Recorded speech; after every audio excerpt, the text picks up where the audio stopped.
നമ്മുടെ ശരീരത്തിൽ ഏറ്റവും കൂടുതലും സ്ട്രെയിൻ എടുക്കുന്ന രണ്ട് ജോയിൻസ് ആണ് ലോവർ ബാക്കും അതേപോലെ നീയും. അപ്പോൾ മുട്ടുവേദന എന്ന് പറയുന്നത് ചെറിയ പ്രായക്കാരിൽ മുതൽ വലിയ ആളുകളിൽ വരെ അലട്ടുന്ന ഒരു പ്രശ്നമാണ്. അപ്പോൾ ഇത് നമുക്ക് എങ്ങനെ വീട്ടിൽ നിന്ന് മാനേജ് ചെയ്യാം, ഇതിൻ്റെ കാരണങ്ങൾ എന്തൊക്കെയാണ് എന്നൊക്കെയാണ് നമ്മൾ ഇന്ന് ഈ വീഡിയോയിലൂടെ നോക്കുന്നത്. എൻ്റെ പേര് doctor Sandra Ajith, medical officer, Prana nature care centre, Kollam district.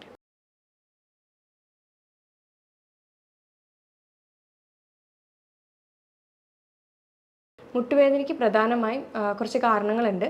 30% അതിൽ വരുന്നത് ന്യൂട്രിയൻ ഡെഫിഷ്യൻസീസ്, അമിതവണ്ണം, പിന്നെ വേറെ സ്പോർട്സ് ഇഞ്ചുറീസ്, ഫ്രാക്ചർ, ട്രോമ, അങ്ങനെയുള്ള കാരണങ്ങൾ കൊണ്ടാണ് 30% മുട്ടുവേദനകൾ ഉണ്ടാകുന്നത്. എന്നാൽ 70% മുട്ടുവേദനകൾ ഉണ്ടാകുന്നത് എല്ല് തേയ്മാനം മൂലമാണ്. നമ്മുടെ ശരീരത്ത് ദിവസവും കോടാനുകോടി കോശങ്ങളാണ് നശിച്ചുകൊണ്ടിരിക്കുന്നത്.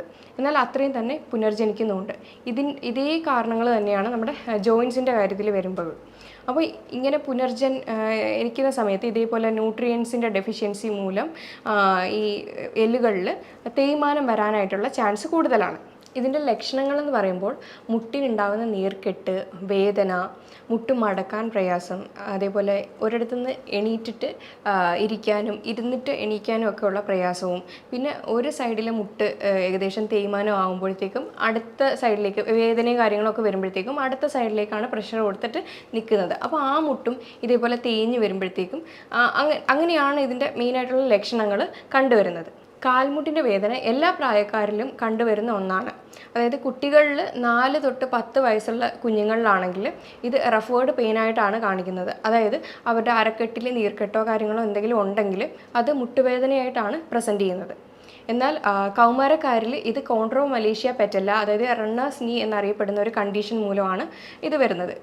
ഇതിൻ്റെ ആ ഒരു തരുണാസ്ഥി, അതായത് ആ ഒരു ഇടയിലുള്ള തരുണാസ്ഥി സോഫ്റ്റൺ ആവുകയാണ് ചെയ്യുന്നത്. ഇതിന് കാരണം എന്തെങ്കിലും ഇഞ്ചുറിയോ അല്ലെങ്കിൽ മുട്ടിൻ്റെ അമിതമായിട്ടുള്ള ഉപയോഗം മൂലമാണ് ഈ ഒരു കണ്ടീഷൻ വരുന്നത്.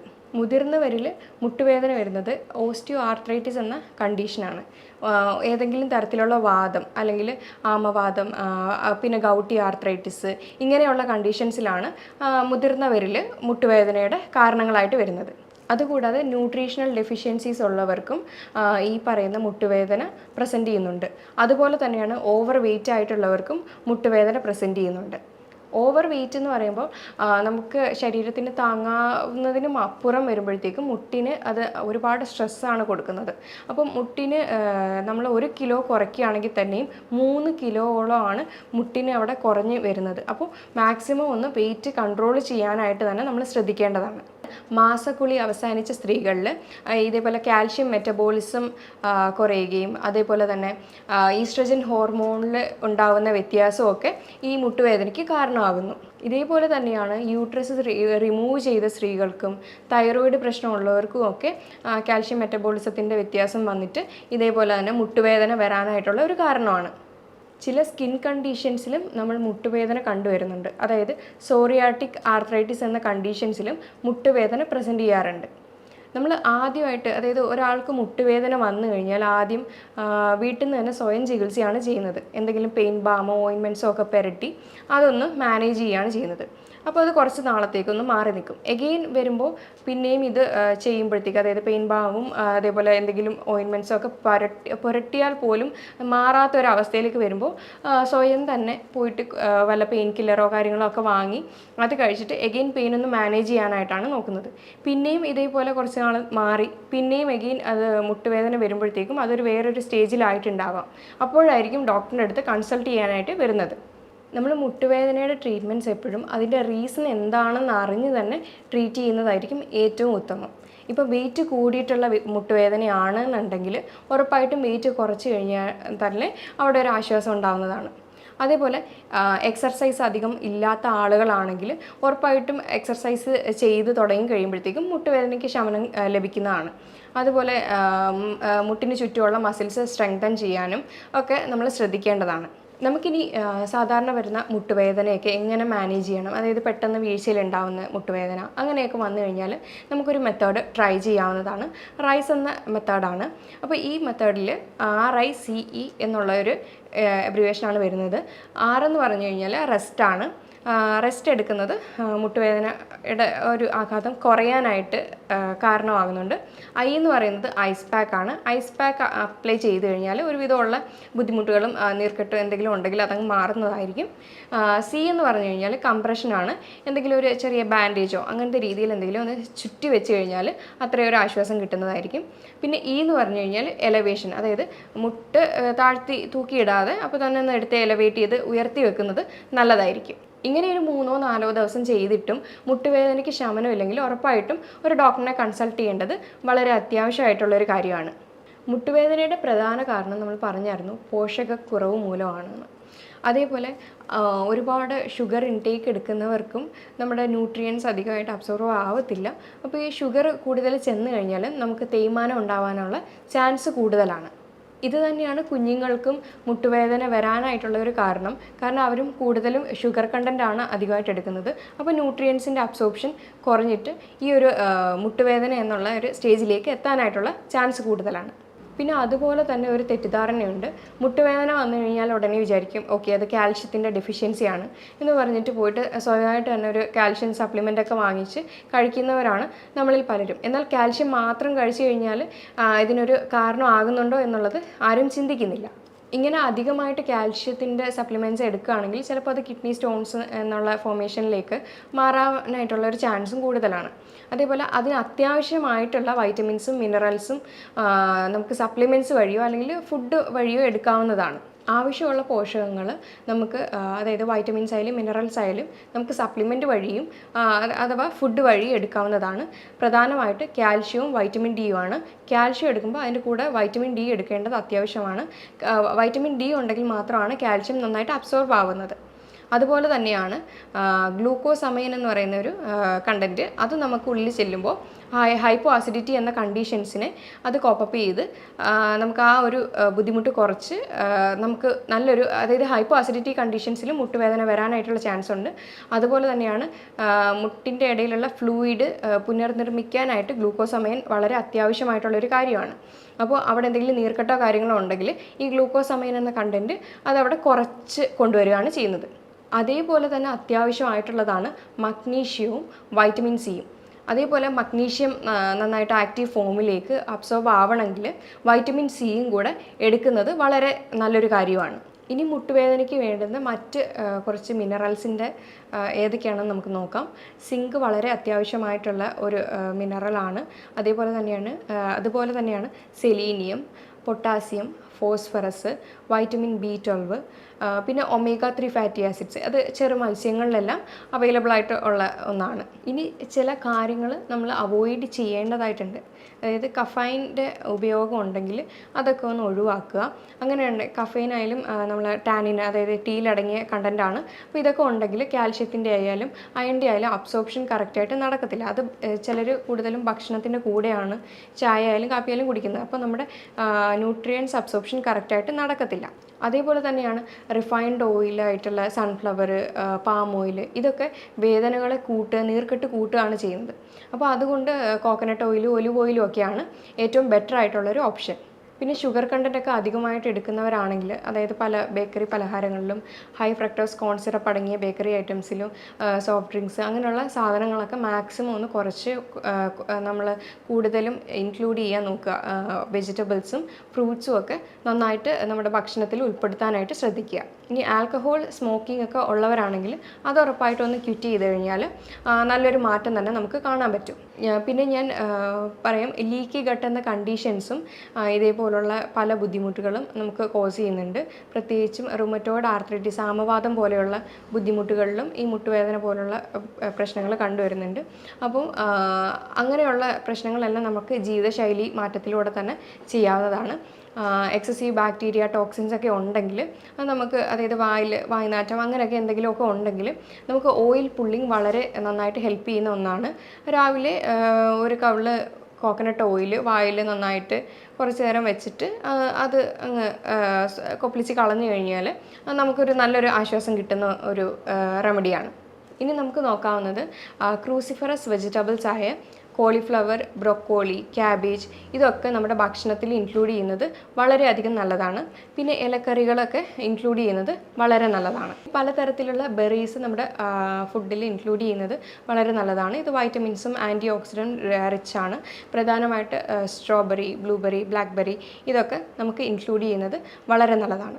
ഇനി ഹെർബ്സ് ആയിട്ടുള്ള വെളുത്തുള്ളി, പിന്നെ ഇഞ്ചി ഇതൊക്കെ കഴിക്കുന്നത് ആൻറ്റി ഇൻഫ്ലമേറ്ററി പ്രോപ്പർട്ടി ഉള്ളതാണ്. അപ്പോൾ ഇത് നമ്മുടെ മുട്ടുവേദനയായാലും നീർക്കെട്ടായാലും കുറയ്ക്കുന്ന ഒന്നാണ്. ഇനി മുട്ടുവേദന അനുഭവിക്കുന്നവരാണെങ്കിൽ അവർക്ക് 2 സൂപ്പർ ഫുഡ് പറഞ്ഞു തരാൻ പറ്റും. എങ്ങനെയാണെന്ന് വെച്ച് കഴിഞ്ഞാൽ, ആദ്യത്തേത് റാഗി പൗഡർ റോസ്റ്റ് ചെയ്തെടുക്കുക നന്നായിട്ട്.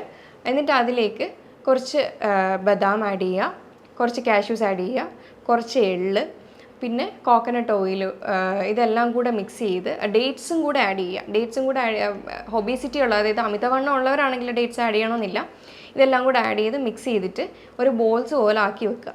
എന്നിട്ട് ഇത് ഒരു നേരത്തെ ഫുഡായിട്ട് എടുക്കുകയാണെങ്കിൽ ഇതിനകത്തുള്ള ന്യൂട്രിയൻസും വൈറ്റമിൻസ് ആയാലും മിനറൽസ് ആയാലും നമ്മുടെ ഈ എല്ല് തേയ്മാനത്തിനും ഒക്കെ ബെറ്റർ ആയിട്ടുള്ളൊരു ഫുഡ് ഓപ്ഷനാണ്. അതുപോലെ തന്നെയാണ് ബോൺ ബ്രോത്ത് സൂപ്പ്. എല്ല് കൊണ്ടുണ്ടാക്കിയ സൂപ്പ് കഴിക്കുകയാണെങ്കിൽ ഇതിനകത്ത് ഗ്ലൂക്കോസമൈനും കൊളാജനും ഒക്കെ ഒരുപാട് അടങ്ങിയിട്ടുണ്ട്. അപ്പോൾ ഇതും നമുക്ക് നല്ലൊരു റെമഡിയാണ്. ഇനി വെയിറ്റ് കാരണമാണ് മുട്ടുവേദന അനുഭവിക്കുന്നെങ്കിൽ വെയിറ്റ് റിഡക്ഷൻ ചെയ്യുക. അതായത് അതിനൊരു ഇക്വേഷൻ ഉണ്ട്. എങ്ങനെയാണെന്ന് വെച്ച് കഴിഞ്ഞാൽ, ഹൈറ്റ് ഇൻ സെൻറ്റിമീറ്റർ മൈനസ് 1 ടൺ എന്നുള്ള രീതിയിൽ നോക്കിക്കഴിഞ്ഞു കഴിഞ്ഞാൽ നമ്മുടെ ഐഡിയൽ വെയിറ്റ് കിട്ടും. ഇപ്പോൾ 170 സെൻറ്റിമീറ്റർ ഉള്ള ഒരാളാണെങ്കിൽ മൈനസ് 110 ചെയ്യുവാണെങ്കിൽ കറക്റ്റ് 60 കിട്ടുന്നത്. അപ്പോൾ അങ്ങനെ ചെയ്യുമ്പോൾ അതാണ് ആ ആളുടെ ഐഡിയൽ വെയിറ്റ് ആയിട്ട് വരുന്നത്. അപ്പോൾ ഇങ്ങനെ നോക്കിക്കഴിഞ്ഞാൽ നമ്മുടെ വെയിറ്റ് ഒന്ന് മാനേജ് ചെയ്തുകൊണ്ട് നമുക്ക് പോകാനായിട്ട് കഴിയും. ഇനി ഇതിന് നാച്ചുറോപ്പതി ലെവലിൽ നോക്കുകയാണെങ്കിൽ ഒരുപാട് ടൈപ്പ് ട്രീറ്റ്മെൻറ്റ്സ് അവൈലബിൾ ആണ്. പ്രത്യേകിച്ചും acupuncture, acupressure, physiotherapy, massage, yoga ഇതൊക്കെ ചെയ്ത് കഴിഞ്ഞാൽ തന്നെ ഇതിന് നല്ലൊരു റിലാക്സേഷൻ തന്നെ കിട്ടുന്നതായിരിക്കും. സ്റ്റാർട്ടിങ്ങിൽ തന്നെ മുട്ടുവേദന കണ്ടെത്തി ട്രീറ്റ് ചെയ്യുകയാണെങ്കിൽ ഒരുപാട് മാറ്റങ്ങൾ നമുക്ക് കൊണ്ടുവരാൻ കഴിയും. ഇത് ലേറ്റ് ആകും തോറും അതിൻ്റെ ബുദ്ധിമുട്ടുകളാണ് കൂടിക്കൊണ്ടിരിക്കുന്നത്. ഇനി നമുക്ക് വീട്ടിൽ തന്നെ ഇതെങ്ങനെ മാനേജ് ചെയ്യാം, അതായത് ഒരു പരിധി വരെയുള്ള മുട്ടുവേദന നമുക്ക് വീട്ടിൽ തന്നെ മാനേജ് ചെയ്യാനായിട്ട് കഴിയും. അതിന് നമുക്ക് വീട്ടിൽ തന്നെ ചെയ്യാവുന്ന കുറച്ച് എക്സസൈസ് തെറാപ്പി ഏതൊക്കെയാണെന്ന് പറഞ്ഞുതരാം. അതിന് നീ ഐസോമെട്രിക് എക്സസൈസ് എന്ന് പറയും. ഇതേപോലെ ഒരു കട്ടിയുള്ള ടവൽ നമ്മുടെ കാലിൻ്റെ മുട്ടിൻ്റെ അടിയിലെ ഭാഗത്തായിട്ട് വെക്കുക. വെച്ചതിന് ശേഷം ഇങ്ങനെ റിലാക്സ് ആയിട്ട് കിടക്കുക. കാല് രണ്ടും അടുപ്പിച്ച് വെച്ചതിന് ശേഷം ഇങ്ങനെ ചെറുതായിട്ട് പ്രഷർ ടവലിലേക്ക് കൊടുക്കുക. അപ്പോൾ നമ്മുടെ കണങ്കാലിൻ്റെ ആ ഒരു വശം മെല്ലെ പൊങ്ങുകയാണ് ചെയ്യുന്നത്. അങ്ങനെ ഒരു 10 സെക്കൻഡ് ഹോൾഡ് ചെയ്യുക. അതിനുശേഷം പതിയെ റിലീസ് ചെയ്യുക. എഗെയിൻ അങ്ങനെ ഒരു 10 സെറ്റോളം ഈ ഒരു എക്സസൈസ് ചെയ്യാവുന്നതാണ്. നന്നായിട്ട് ടവലിലേക്ക് പ്രസ് ചെയ്യുക. അതേപോലെ റിലാക്സ് ചെയ്യുക. ബ്രീത്തിങ് വന്നിട്ട് നോർമൽ ബ്രീത്തിങ് ആയിരിക്കണം ചെയ്യേണ്ടത്. ഇൻഹലേഷനും എക്സലേഷനും കറക്റ്റ് റെഗുലർ ആയിട്ടുള്ള ബ്രീത്തിങ് ആയിരിക്കണം ചെയ്യേണ്ടത്.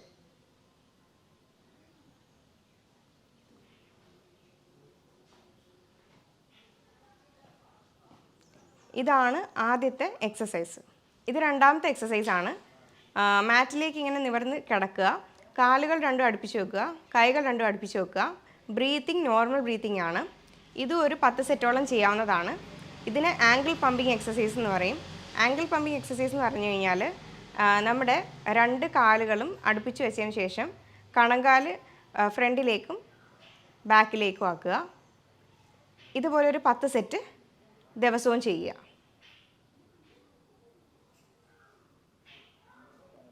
അപ്പോൾ ഇങ്ങനെ ചെയ്യുമ്പോൾ മസിൽസും അവിടുത്തെയുള്ള പേശികളെല്ലാം സ്ട്രെങ്തൻ ആവുകയാണ് ചെയ്യുന്നത്. ഇനി മൂന്നാമത്തെ എക്സർസൈസാണ്. കാലുകൾ രണ്ടും നേരെ വെക്കുക, കൈകൾ രണ്ടും ശരീരത്തോട് അടുപ്പിച്ച് വെക്കുക. എന്നിട്ട് ഓരോ കാലുകളായിട്ട് മാറ്റിൽ കുത്തി വെക്കുക. എന്നിട്ട് ചെറിയൊരു ഗ്യാപ്പ് കാലിൻ്റെ ഇടയിൽ കൊടുക്കുക. എന്നിട്ട് കൈകൾ രണ്ടും കണങ്കാലിൻ്റെ അടുത്തേക്ക് പ്ലേസ് ചെയ്ത് ഇങ്ങനെ വെക്കുക. അതിനുശേഷം ശ്വാസം എടുത്തുകൊണ്ട് നമ്മുടെ ബട്ടക്ക് റീജിയൻ ഉയർത്തേണ്ടതാണ്. പിന്നെ അവിടെ ചെന്നിട്ട് ബ്രീത്തിങ് ഹോൾഡ് ചെയ്യേണ്ട ആവശ്യം വരുന്നില്ല. നോർമൽ ബ്രീത്തിങ്ങിൽ തന്നെ ഈ ഒരു എക്സർസൈസ് പ്രാക്ടീസ് ചെയ്യാവുന്നതാണ്. കുറച്ച് നേരം അവിടെ അങ്ങനെ മെയിൻറ്റെയിൻ ചെയ്യുക നോർമൽ ബ്രീത്തിങ്ങിൽ. എഗെയിൻ എക്സെയിൽ ചെയ്ത് താഴേക്ക്. അഗെയിൻ ഇൻഹെയിൽ ചെയ്ത് മേലേക്ക്, ഹോൾഡ് ചെയ്യുക. ബ്രീത്തിങ് ഹോൾഡ് ചെയ്യേണ്ട, നോർമൽ ബ്രീത്തിങ് ആണ്. അഗെയിൻ എക്സേൽ ചെയ്ത് താഴേക്ക്. അങ്ങനെ ഒരു പ്രാവശ്യം കൂടി ചെയ്യാം.